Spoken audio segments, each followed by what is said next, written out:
Hello. In the previous lecture, we defined right cosets of a subgroup. Let's quickly recall main properties of right cosets. Let's start with defining what is a right coset of the subgroup of a subgroup H of a group G. A right coset of H that's represented by an element X of the group G is essentially shifting all the elements of H by X from right. What does that mean? We start with the subgroup capital H and we multiply all the elements of capital H by X from right. So sometimes we say that we are shifting all the elements of the subgroup capital H by the element X. We proved that two of these cosets are equal precisely when xy inverse is inside the subgroup capital H. One way of observing this is essentially multiplying both sides of this equality by y inverse from right. As we multiply all the elements of these sets by y inverse from right, we end up getting that hx y inverse is equal to h. That means when I multiply all the elements of H by this element of the group, xy inverse, I get back all the elements of the group H. In particular, when I multiply xy inverse by the neutral element of the group, which is inside H, yeah, I should be still inside the subgroup. In particular, that implies that xy inverse is inside the subgroup H. We can go backward and write down the converse of this statement.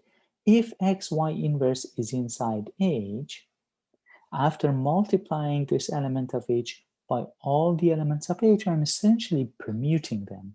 This is what we proved when we were discussing Cayley's theorem. So xy inverse, if xy inverse belongs to the subgroup H, when we multiply by all the elements of H, we are just permuting those elements, and therefore we get back the entire subgroup H, and that means I'm getting this equality. Now that we get this equality, we can multiply both sides, all the elements of both sides by y, and we end up getting back the fact that hx equals to hy. So that's why we get that all these equalities or inclusions are equivalent to each other. Another important fact that we proved is that the set of all the right cosets, which we denote by this, is a partition of the group G. And the way that we prove all these results is via the following relation. We said X is in relation with Y if there exists some element of the subgroup so that Y is Hx. If I can shift X by some element of H, if I can multiply X by some element of H from left and end up getting Y, we say Y and we say Y is in X is in relation with Y. We use the language of H similarity in order to describe this kind of orbits in general. So when we have an action of H on some set, in order to define H orbits, we consider the concept of H similarity, which is essentially something similar to this, that after applying some element of the group, we can go from X to Y. In that case, we say Y is in relation with X. And we prove that this is an equivalent relation. And therefore, the equivalence classes form a partition of the group G. An equivalent class of X under this relation is all the H shifts of X, which means the equivalence class of X is precisely the right coset of the subgroup H, and that with respect to the representative X is Hx. So that's what, this is how we showed most of these results. So we showed that under this relation, the equivalent class of X is precisely Hx. And therefore they form a partition, and then we also use this fact in order to deduce part 2. And now if you notice, here we are multiplying X by H from left. But there should not be a big difference between multiplying from left or right. We should be able to multiply from right and get similar results in that case. And that is what we can do.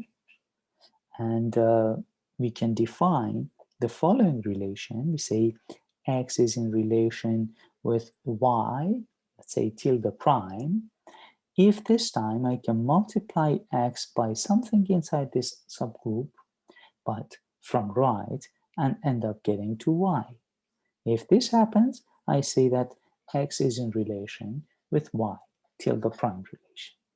And claim is that similar with multiplication from left, this time, again, we are going to get an equivalent relation. This is an equivalent relation. And therefore, so this is an equivalent relation, and then the equivalent classes this time form a set like this, that I start with the subgroup H and I multiply all the elements of this subgroup by X from left. So this is the equivalent class of X under this relation. And we have seen before that equivalent classes form a partition of the set. In this case, the equivalent classes are these left cosets, and therefore the set of left cosets form a partition of the group G. And we denote the set of all the left cosets by G mod out, or the factor set, or the quotient of G by H. Okay, so all the proofs are actually almost identical to the case when we use tilde instead of tilde prime. But let me go through some of the arguments and make sure that we understand how to prove these statements. So I want to show that tilde prime is indeed an equivalent relation. That means I have to show it is reflexive, I have to show it is symmetric, and I need to discuss why it is transitive. Let's start with reflexive. What does that mean? I need to show that every element of the group is in relation with itself. That means I need to discuss why every element can be written as something, can be written as X, every element X can be written as X times something inside the group H. Notice that we have proved every subgroup contains the neutral element of the group G. So E sub G is inside the subgroup H. And as I multiply X by this neutral element, I'm not changing X, so I get this equality, and that implies that X is in relation to itself because E sub G belongs to the subgroup H. Okay, now I want to show that this tilde prime relation is symmetric. That means I'm going to start with the hypothesis that x is in relation with y, and I need to discuss why y is in relation with x. Let's start with the assumption. Knowing that x is in relation with y means that y times something. So let me make sure that I'm writing it in the right setting, right direction. When we say x is in relation with y, that means y can be written as a shift of x. Okay, so now let's go over here. When we say x is in relation with y, it means that y can be written as a shift of x. Now I want to say that x can be written as a shift of y. I simply multiply both sides by h inverse, and I end up getting that x is y h inverse. And notice that this is inside h, because h is a subgroup. So that means I can multiply y by something inside h and end up getting x. That means x is in relation with y. Okay, now assume x is in relation with y and y is in relation with z. We want to deduce that x is in relation with z. Let's start with this. What does that mean? This means that y is a multiple of x from left by something inside h. That means that z is y times something inside h. Now, we want to show that z is a multiple of x by something inside h. We start with what we know about z. Z is y times something inside h. Y itself is x times something inside h, and the whole thing is supposed to be multiplied by another thing inside h. Because multiplication is associative, I can reorder the parentheses and notice that because h1 and h2, both of them are inside h, so is their product. Altogether, I'm deducing that z is x times something inside h, which means that x is in relation with z prime. Z is in, actually the other way around, I meant to write. X is in relation with z. And that implies that this is a transitive action. This is a transitive relation. Now notice that the equivalence class of x with respect to this relation means I have to consider all the elements of the group G that are in relation with x. By definition, that means I need to consider all the elements of the group. Now notice that this is symmetric, that we proved. So I can flip the order of these two. I can say all the elements of y such that x is in relation with y. Instead of saying that y is in relation with x, I can consider those y's where x is in relation with y. But x is in relation with only those elements that are multiples of x times something inside the subgroup H. So that means y should be x times something inside the subgroup H. That is precisely xh, where h is inside the subgroup. It consists of multiples of elements of the subgroup capital H by element x as we multiply x from left. That means I'm getting a left coset of the subgroup H. So the equivalent class of x is the same as the left coset xh. Now, because equivalent classes form a partition of the set G, we deduce that the left cosets form a partition of the group G.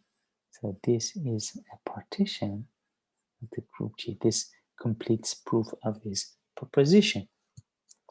Notice that when G is abelian, then XH and HX are the same, because multiplication does not understand order. I can switch the order of multiplication, so I end up getting the same sets.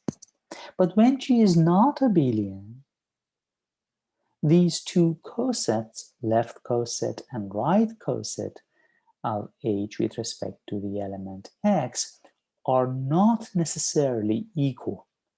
There are examples where XH is not HX. Let's see one example of such subgroup and such element X. Suppose G is the symmetric group S sub 3 and H is the cyclic subgroup that's generated by this transposition 1, 2. Remember, a transposition is of order 2. That means H has only two elements. One of them is identity and the other one is 1, 2. Now, let's consider the left and the right cosets of this subgroup with respect to the element 1, 3, another transposition. So that means I am looking at the coset, the left coset of H with respect to 1, 3. That means I'm multiplying all the elements of H by the element 1, 3 from left. When I multiply identity by this transposition, I end up getting 1, 3, this transposition.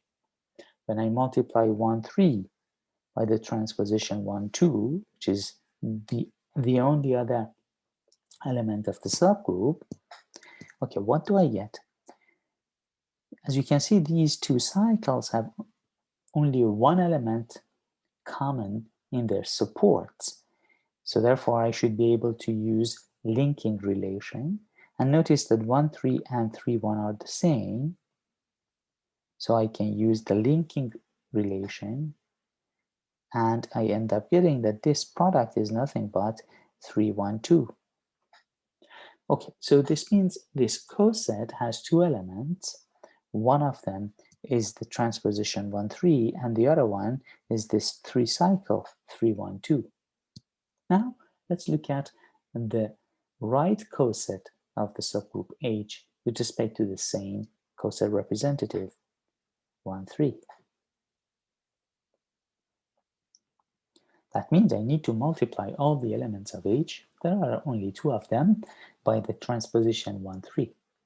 As we multiply identity by 1, 3, I get back 1, 3. This element is common in the left coset and the right coset of H.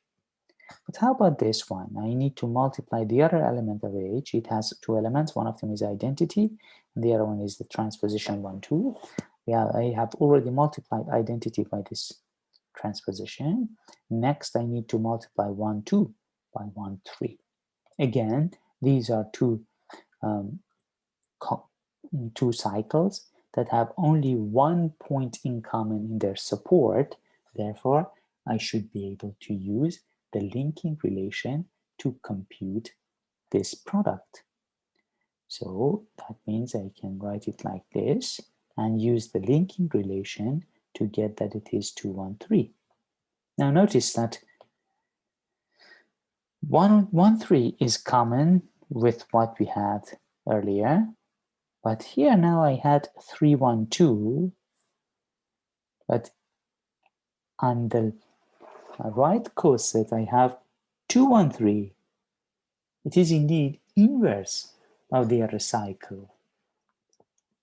3, 1, 2 is not equal to 2, 1, 3, as this one sends, let's say, 3 to 1, but this one sends 3 to 2. And therefore, this set, this left coset, is not equal to the right coset of H with respect to the transposition 1, 3.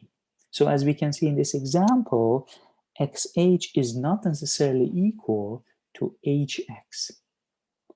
But now let's consider those x's where equality actually holds. So suppose G is a group, H is a subgroup, and I consider all the elements of G where xh is hx. And we denote this set by this notation n sub g of h. We call this the normalizer of h in G. So the normalizer of h in G consists of those elements of G where the left coset with respect to x is the same as the right coset with respect to x. And claim is that the normalizer of h in G is a subgroup of the group G. In order to show this statement, we are going to use the subgroup criteria. In particular, so that means we have to start by showing that the normalizer subgroup, the normalizer of h in G is non-empty. As usual, we start by showing that the identity, the neutral element, belongs to this set. Okay, let's see why this is the case. As I multiply the neutral element by h, that means as I multiply all the elements of h by the neutral element, I'm not changing the set at all. So I get back h. Now, it doesn't matter if I multiply the neutral element from right or left. The result is the same. I end up getting h. In either case, I end up getting h. Therefore, they are equal. And that means that E sub G is in the normalizer of h in G. In particular, this is not empty.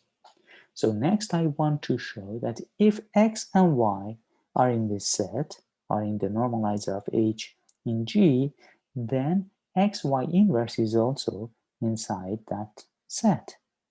When we show this, then by the subgroup criterion, we deduce that n sub g of h is a subgroup of the group G. Okay, let's focus on the assumption and see how we can prove this statement. The assumption is that x and y are in the normalizer of h in G. That means the left coset of h with respect to x is the same as the right coset of h with respect to x. Similarly, the left coset of h with respect to y is the same as the right coset of h with respect to y. Now, what do we want to show? We want to show that this is in the normalizer. That means we have to show that the left coset of xy inverse, the left coset of h with respect to xy inverse is equal to the right coset of h with respect to xy inverse. So this is the equality that we are seeking. This is our goal. What we are going to do is, okay, first we need to create y inverse somehow. So we start with this equality and we need y inverse. So we multiply both sides by y inverse from both right and left. As I multiply this side by y inverse from right, this guy disappears. As I multiply by y inverse from right, I end up getting, so again, we start with this guy being equal to this, and then we multiply all the elements of these sets by y inverse from left and right. So we end up getting y inverse from left, y inverse from right, y inverse from left, y inverse from right, and then this y inverse cancels out this one, and this y cancels out this y inverse. And altogether I get that hy inverse is equal to hy inverse. Okay, y inverse h is equal to hy inverse. Let's write it down. So again, from here, these guys disappears. We deduce that this is equal to this one. Okay, from here I can deduce that y inverse is in the normalizer of h and g. But let's continue. I am interested in understanding xy inverse h. In order to achieve to xy inverse h, I can multiply both sides of this by x from left. As I do so, this side gives me x h y inverse, and the right side gives me x y inverse h. Now, this guy we know is equal to hx. So we know xh is hx. So as I multiply both sides of this by y inverse from right, y inverse from right, we end up getting that xhy inverse is equal to a hxy inverse. Now this side of these equalities are the same, so the other sides should be equal. That means xy inverse h is equal to h xy inverse. Xy inverse h is equal to h xy inverse. And that's exactly what we were looking for. This implies that xy inverse is in the normalizer of h in G. That completes the proof that the normalizer of h in G is indeed a subgroup. So it's called the normalizer subgroup of H. Now, a subgroup is called a normal subgroup if its normalizer is the entire group G. If its normalizer is the entire group G, then it is called a normal subgroup. Alternatively, we can say a subgroup is normal if for every x inside G, the left coset of H with respect to x is the same as the right coset of H with respect to x. So if always we have this equality, then H is called a normal subgroup. If H is a normal subgroup, we use this notation. We use the triangle notation in order to indicate that H is a normal subgroup of G. And this sign over here is that it indicates possibility of equality. Sometimes in some books, we don't use this line and simply write this, just triangle. Both ways are okay. So if H is a normal subgroup, we either use this notation or we use this just a triangle in order to indicate that H is a normal subgroup. And that means all the left cosets are equal to the associated right cosets. Alternatively, we can describe a normal subgroups using conjugations. Suppose H is a subgroup of G. Then H is a normal subgroup precisely when every conjugate of H is itself. So no matter what element I pick from the group G, as I conjugate all the elements of H by X, I'm supposed to not leave the subgroup and get back the subgroup. If I get back the subgroup for any conjugation, by any conjugation, then H is a normal subgroup. So again, that means conjugation sends H to itself. Conjugation by X sends H to itself for an arbitrary element X. Okay, let's see why this is the case again. So let's start with the assumption that H is normal, and I want to show that every conjugation sends H to itself. What do we know? We know that H is normal. What does that mean? This means every left coset, the left coset of H represented by X is equal to the right coset of H represented by X. XH equals to HX. We multiply both sides by X inverse from right. And when I say that, I mean we multiply all the elements of these sets by X inverse from right. As we do so, we end up getting XH X inverse is HX X inverse, but these guys cancel out, and I get H, and that's exactly what we claimed. Whereas as we conjugate H by X, I'm getting back the subgroup. This does not mean that it commutes with all of them. I might permute them, but I'm going to get the entire set back. Okay, so now let's go the other way around, and let's assume that conjugation under X doesn't change the set H, and then simply multiply both sides of this, and that means multiply all the elements of these sets from right by X. As we do so, we end up getting X, H, X inverse X is HX. These guys disappear. We end up getting that the left coset XH is equal to the right coset HX. Then that's supposed to be true for every X, which means H is a normal subgroup.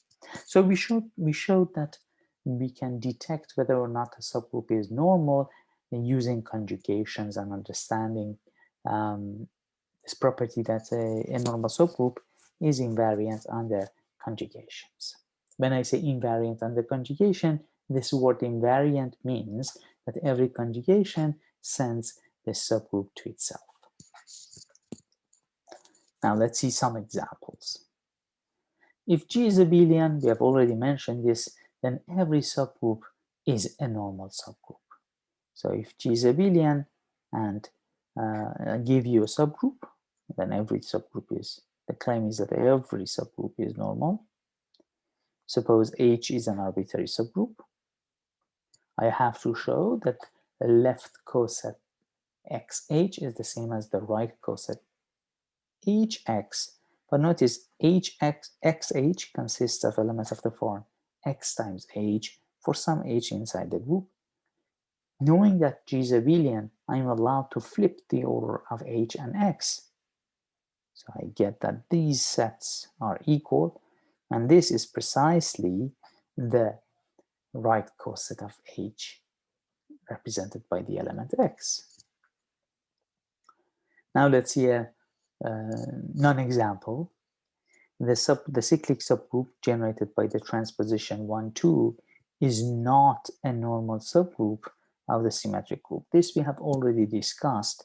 We have seen that the left coset 1, 3 times the cyclic group is not equal to the right coset of this subgroup times 1, 3 times the transposition 1, 3. We have seen that these two are different. In fact, this one has the 3-cycle 3, 1, 2, which is not inside the other one. And this one has the 3-cycle 2, 1, 3, which is not in the other side. So this was a non-example, but let's see a bit more technical but interesting example. Suppose I tell you H is a subgroup of index 2 in G, then it's definitely a normal subgroup. So if H is a subgroup of index 2, then it's a normal subgroup. In particular, the alternating group is a normal subgroup of the symmetric group. We are going to discuss this later. Okay, so by assumption, the index of H in G is 2. That means there are exactly two left cosets, two right cosets of H. So the set of the right cosets has exactly two elements. Okay, one of them is the coset represented by the neutral element, which is H. Now, the other one, we pick some element and assume that it is HX naught. So it has exactly two elements. One of them is definitely H, and the other one, let's call it HX naught. So the assumption is that this is all the sets of the right cosets of H. In particular, this is a partition of the group G. So this is my group G. I'm partitioning it, I'm cutting it to H, and its complement is nothing but a single H or H coset. coset of H, right coset of H. Now, what I want to show is that we always have XH equal to HX for every X inside G. Now, there are two possibilities. When I give you X inside G, it's either on the right side, on the left side, or on the right side. That means it's either inside H or inside the coset HX naught. So either here or here. Now we are going to discuss in these two cases, for each one of these cases separately, why we have this equality. The first case is rather easy. If X is inside H, then XH is still the set H. As we have discussed in Cayley's theorem, we are just permuting elements of this subgroup. Similarly, HX is the entire H. Again, we are permuting all the elements of H. So this means that the left coset and the right coset HX are equal because both of them are going to give me H back. Now, suppose the second case that X is inside HX naught. Then in particular, because it's a partition, X does not belong to H. And that means the coset of X cannot be the coset H, but there is only one other right coset, and that is HX naught. So HX is HX naught. And so H and HX, which is the same as H and HX naught, is a partition of the group G. And these are two different cosets. Okay, now what do I want to do? I want to show that XH is HX. So I need to look at all the left cosets of H. We know that this forms a partition of the group G. And therefore, if I give you two distinct elements of this set, they should be disjoint. We know that H is not equal to XH simply because X doesn't belong to H.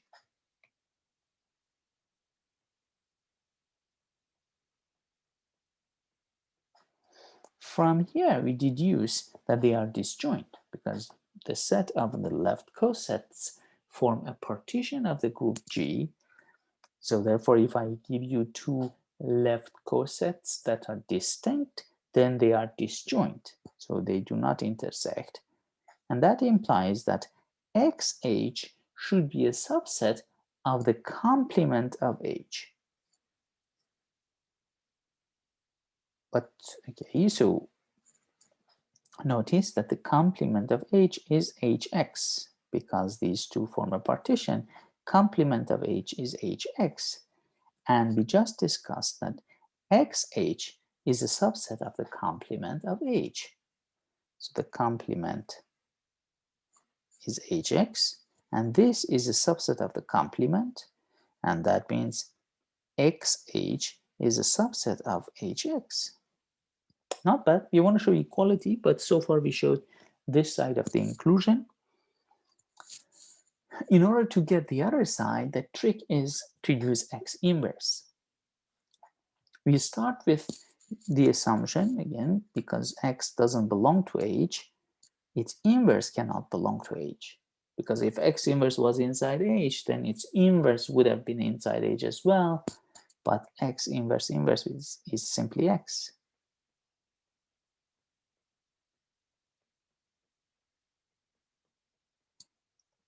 And knowing that X doesn't belong to H implies that X inverse cannot be inside H. Okay, now X inverse is not inside H.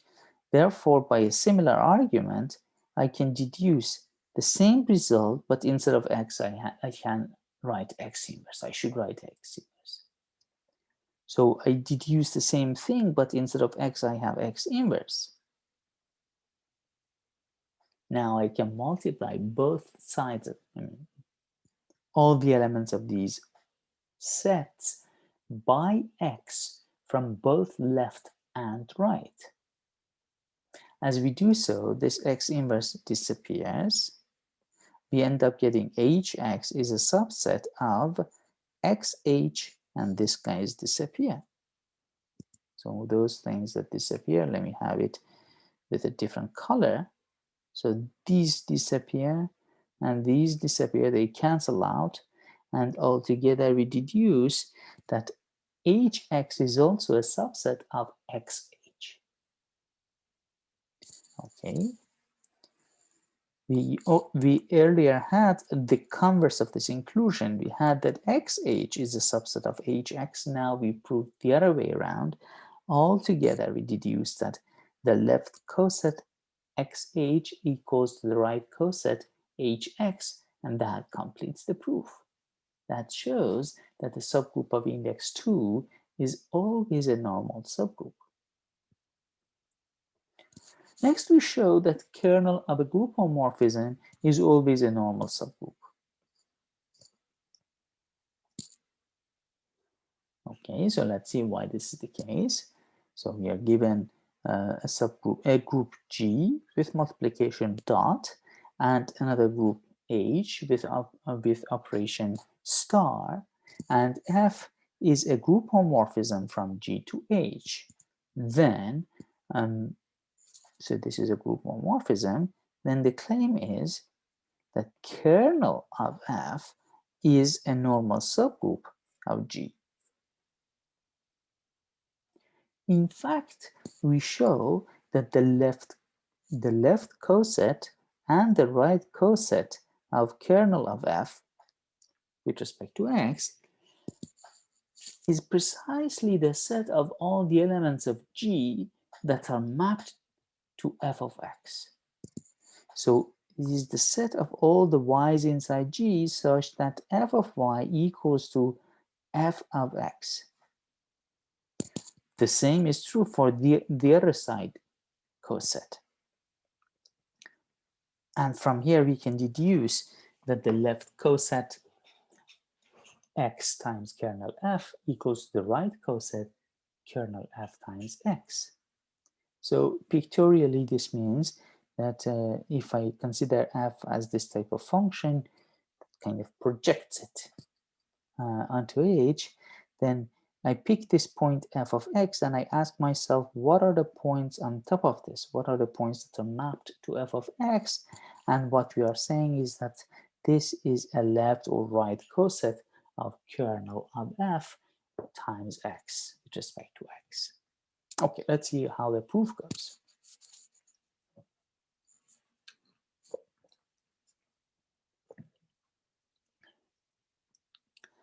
Okay, so I want to show equality of these two sets. Suppose y belongs to this side. That means f of y equals to f of X. What does that mean? That means I can multiply both sides by f of y inverse and get the neutral element of H.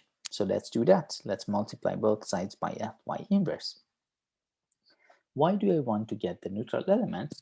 Is because there should be a connection between this inclusion, this equality, and kernel of F. I want to get to kernel of F. That's why I want to have neutral element on one side. So we multiply both sides by fy inverse. So we get f of X star inverse of f of y is equal to the neutral element of the group H. F is a group homomorphism. So that means this inverse can go in. F is a group homomorphism. That means this star can go in and I can use the operation inside the group G.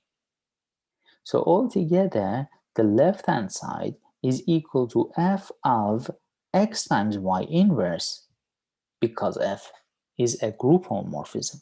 And this is supposed to be the neutral element of the codomain H.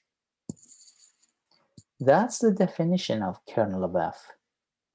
This is equivalent to saying that X times y inverse is in the kernel of F. But remember, we have proved that, maybe it was right here, we have proved that, maybe even earlier, we have proved, where is it? Yes, hx equals to hy precisely when xy inverse is inside h. Now we have that xy inverse is inside kernel of f. Kernel of f is a subgroup. Therefore, kernel of fx is the same as kernel of fy. In particular, y belongs to this set.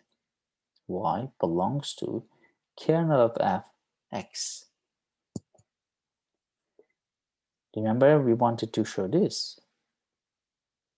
We showed that if y belongs to this, then it belongs to this, and vice versa. All these implications, the converse of each one of these implications hold as well, from which we can deduce that kernel of f times x is the set of all the y's where this equality holds. Similarly, I can repeat the same argument and put, so this time, instead of multiplying by fy inverse from right, I can multiply by fy inverse from left. And then I'm gonna get the right coset of x, the right coset of kernel of f with respect to x equal to the same set. Okay, let's see why this is the case.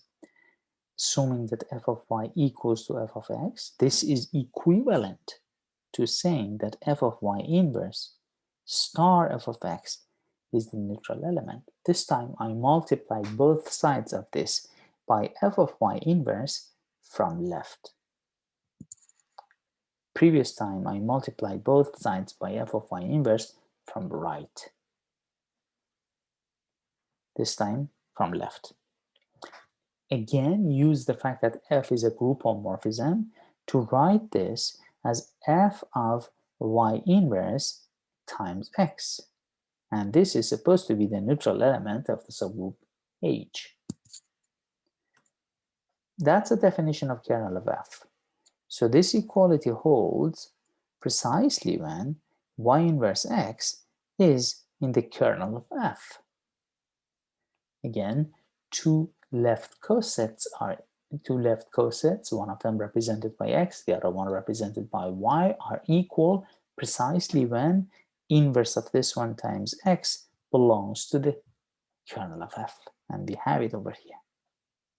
So this is equivalent to saying that the left cosets x times kernel of f is equal to the left coset y times kernel of f.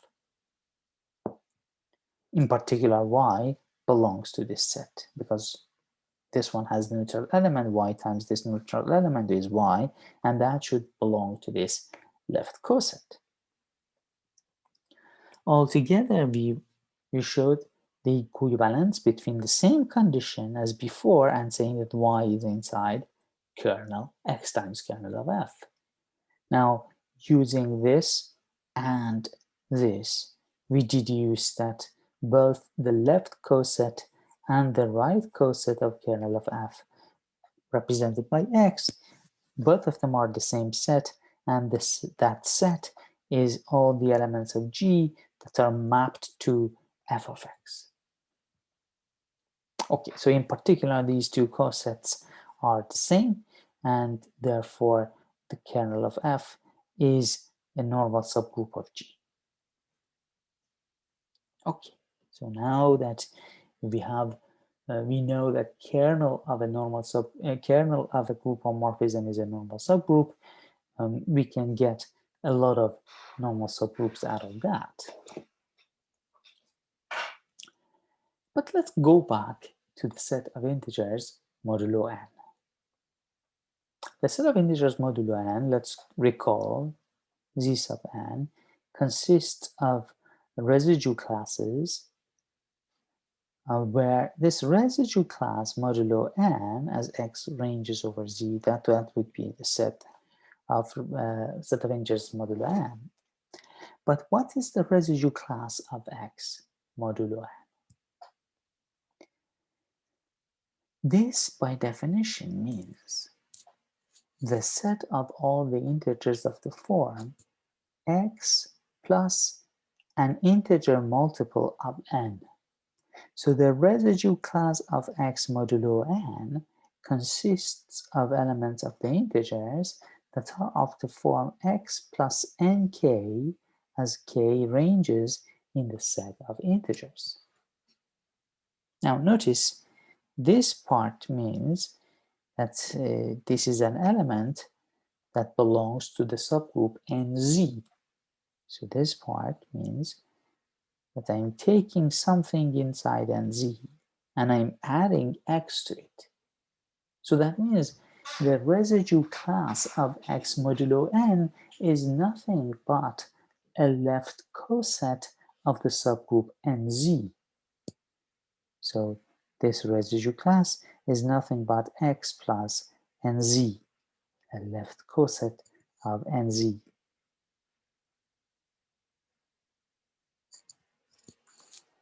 So what I'm saying is that the partition that we are getting here out of the equivalence classes, out of these residue classes modulo n, is nothing but the partition that we get out of the set of all the left cosets. So z sub n is equal to the set of all the left cosets of nz in z.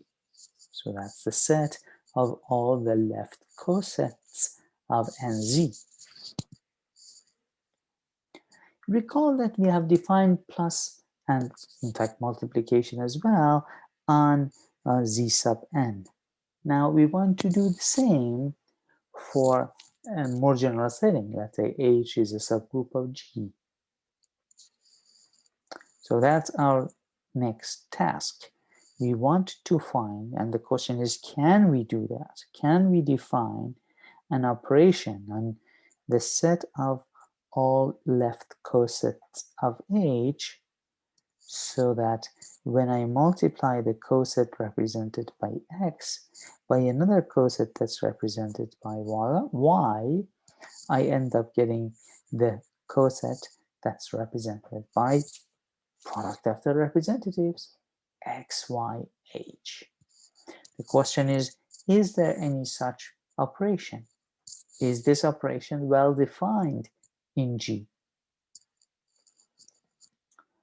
Now, we are going to answer this question in an affirmative way. We are going to show that this star is indeed well defined if H is a normal subgroup. So we are going to show that this is in fact okay, a well-defined action, well-defined operation, if H is a normal subgroup. And it's a good exercise to show the converse, meaning if I tell you that this is a well-defined operation, then one can deduce that H is a normal subgroup of G. Okay, so let's start by proving why this is a well-defined operation. So n is a normal subgroup, and I want to show that xn dot yn equal to xyn is a well-defined operation on the set of all left cosets.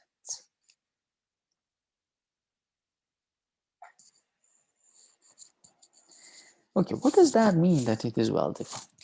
If you think about it, the way that we are defining this operation a priori depends on the choice of x and y, because I'm using x times y. I'm not giving a rule that depends on the entire coset. I'm giving a rule for this product that depends actually on x and y. And the question is, does it really depend on x and y? what happens if I choose another representative from this coset. So you see here, this is a set. I can pick any other element inside this set. Am I gonna get the same set on the other side, no matter what X or Y you choose? The answer is yes, and let's see why. So we pick two representatives for the same coset. So let's call the first one by X and the other one by X prime. So these are two cosets, two left cosets of N, and they happen to be equal. We do the same for Y. So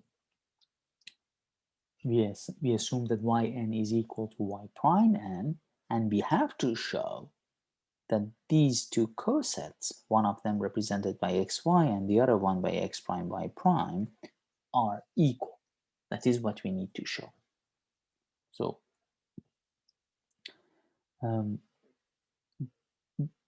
this means that this operation that we are defining, we need to make sure that this operation does not depend on the choice of a representative from these left cosets. So this allows us to pick whatever representative we want from these cosets and then multiply those representatives and then consider the coset that that product represents.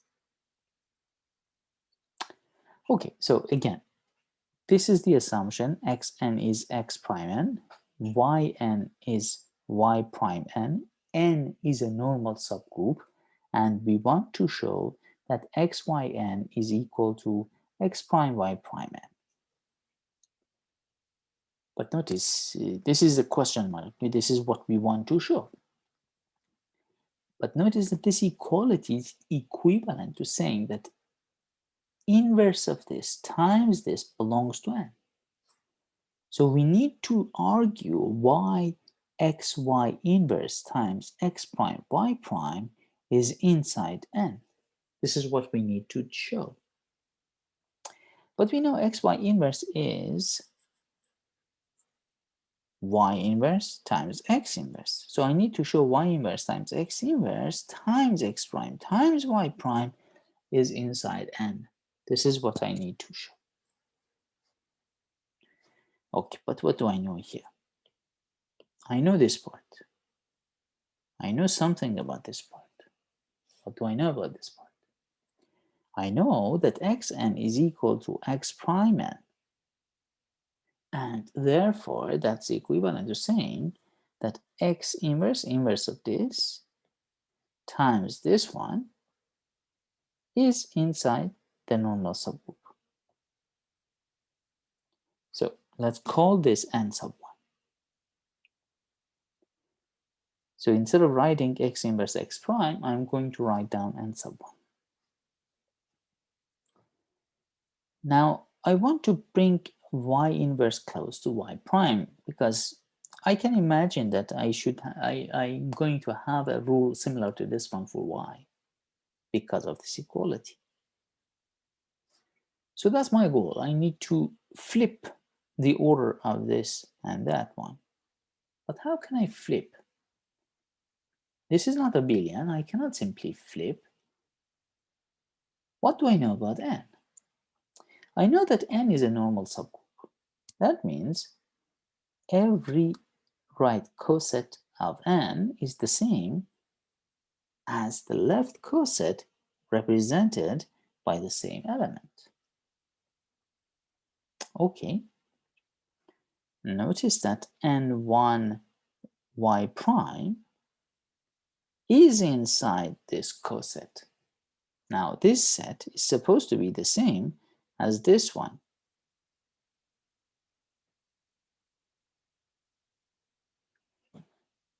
That means this element, we can write down this element as y prime times something inside n. So n1 y prime can be written as y prime times something inside n.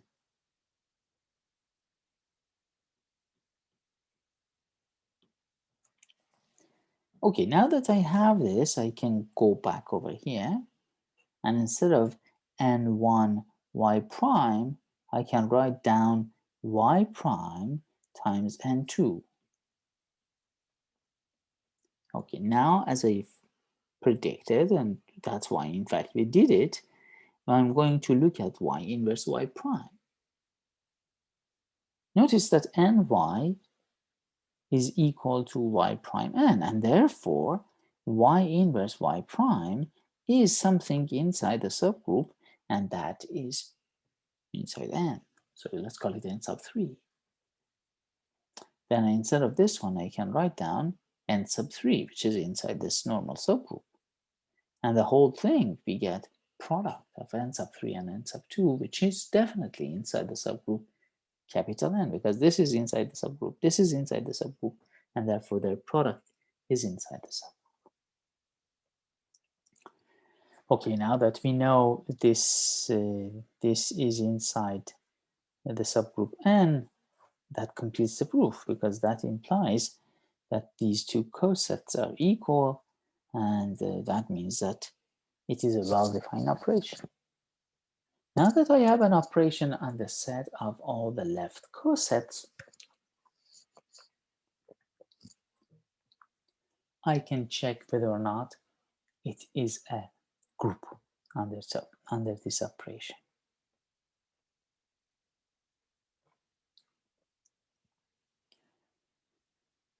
And so one can check that it is in fact a group operation, and I'll do this in the next video. Let me pause for now. We continue discussing the properties of this group, and then we see how we can understand group structure of the quotient groups. These are called factor groups, or the quotient groups of G by N. And in order to understand the group structure of these quotient groups, we are going to prove the so-called the first isomorphism theorem, or the fundamental theorem of group homomorphisms. We'll continue in the next video.